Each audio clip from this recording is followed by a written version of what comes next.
بہت ساری بیماریاں ایسی ہوتی ہیں کہ انسان اس کا علاج کرتے کرتے پریشان ہو جاتا ہے، لیکن اس کا علاج نہیں ہوتا۔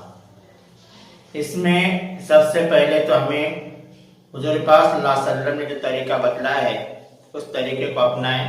ہم سب سے پہلے صدقہ کریں، اس لیے کہ حدیث میں آتا ہے کہ صدقہ بلاؤں کو دور کرتا ہے، اور حدیث میں آتا ہے کہ اپنے بیماروں کا علاج صدقے کے ذریعے سے کیا کرو۔ تو ہم سب سے پہلے کیا کریں؟ صدقہ کریں۔ سب سے پہلے ہم صدقہ کریں، اللہ سے دعا کریں، شفا کے لیے بھی خاص طور سے بیماری دور ہونے کے لیے دعا کریں، اور اس کے لیے اسباب اختیار کریں۔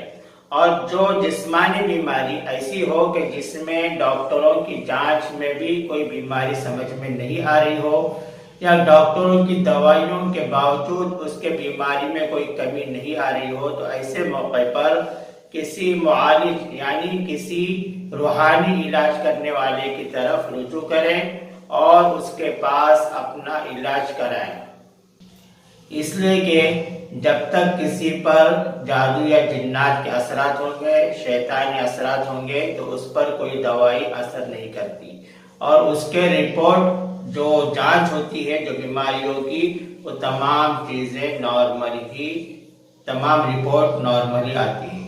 اس لیے سب سے پہلے ہم جو ہے کسی ایسے اچھے معالج کی طرف دکھائیں اور جانچ کرائیں۔ اگر کچھ شیطانی جناتی اثرات ہیں تو اس کو دور کریں، اور اسی کے ساتھ ساتھ دوائیاں بھی کرتے رہیں، تو انشاءاللہ آپ کی بیماری بہت جلد دور ہو جائے گی۔ اللہ تبارک و تعالی ہم تمام کی جنات، جادو اور لوگوں کے حسد جلن سے حفاظت فرمائیں۔